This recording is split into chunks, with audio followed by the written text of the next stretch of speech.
అన్న నమస్తే అన్న. నమస్తే. మీ పేరు? వెంకటేష్. వెంకటేష్. ఏం చేస్తుంటారు అన్న? ఫార్మర్.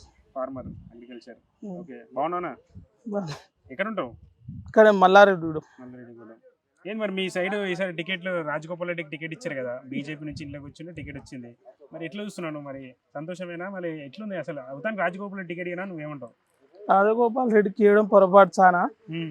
ఇప్పుడు మన చెలమల కృష్ణారెడ్డి గారు 15 నెలల నుంచి చాలా పార్టీ పడిపోతుంటే వచ్చి ఇట్లా పట్టుకొని జనం పెట్టి నిలబెట్టిండు. ఇప్పుడు ఇన్ని రోజులు కష్టపడ్డాడు ఆయన.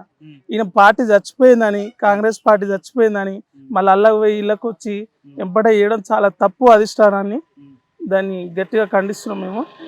ఏంటంటే ఈయన కార్యకర్తలు మొత్తం పడిపోతుంటే ఆదుకుండి ఈయన కోరు చెలమల కిషారెడ్డి సార్. అట్లా మరి ఇంత పట్టున్నాయనకి మరి ఈయన గుర్తించకుండా మరి కాంగ్రెస్ అధిష్టానం మరి రాజగోపాల్ రెడ్డికి టికెట్ ఇవ్వడంలో ఏమన్నా రాజకీయం ఏముండొచ్చు? అట్లా అధిష్టానం అట్లా చేసిరు, గుర్తించలేకపోయారు వీళ్ళని. అన్యాయం చేసిరు సార్కి. ఇప్పుడు అంతే అంట. రాజగోపాల్ రెడ్డి నిన్న కాకుండా మొన్న వచ్చిన ఆయనకి టికెట్ ఇవ్వడంలో మరి ఏముండొచ్చు? పార్టీ కోసం కష్టపడ్డ వాళ్ళకి టికెట్లు లేవు. ఏమైనా మొత్తం పైరోగాలు చేసుకొని మొత్తం ఇవాళ వచ్చిన వాళ్ళకి టికెట్లు ఇవ్వడం. ఇట్లయితే కాంగ్రెస్ పార్టీ ఎక్కడ గెలుస్తుంది?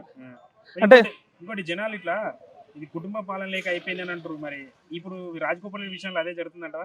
సేమ్ ఇప్పుడు నమ్మలేరు సార్. మొత్తం ఎట్లా అయిందంటే అప్పుడు ఇష్టపెట్టిపోయిండు, మొత్తం అందరిని ఇష్టపెట్టిపోయిండు, ఆగం చేసిపోయిండు. డబ్బుతో చేసిపోతుండు. ఇక్కడ మునుగోడు చేసింది మొత్తం డబ్బు రాజకీయం చేస్తుండు. వచ్చి మన చెలమల కిషన్ రెడ్డి మన మునుగోడు గడ్డ మీద బిడ్డ. ఆయన అందరినీ మనకి ఇక్కడ ఉండి సమస్యలు ఏదైనా మంచిగా తెలుసుకుంటాడని మేము మంచిగా ఆహ్వానం ఇచ్చినాం. మంచిగా ఆయన కోసం పని చేస్తాం.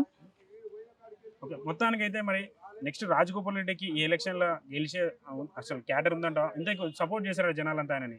ఎట్లా చేస్తారని ఇష్టపెట్టిపోయి అప్పుడు కాంగ్రెస్ వాళ్ళు మొత్తం కార్యకర్తలు పట్టించుకోలే, ఎవరు లేరు. అప్పుడు ఈ చెల్లమల కిషన్ రెడ్డి సార్ వచ్చి ఈ కార్యకర్తలని ఆదుకోవడం జరిగింది. జనాలు అయితే రాజగోపాల్ నమ్మే స్టేజ్ అయితే లేదు. ఎవరికైనా ఓటేస్తారు కానీ రాజగోపాల్ రెడ్డికి అయితే వేయం. ఓకే.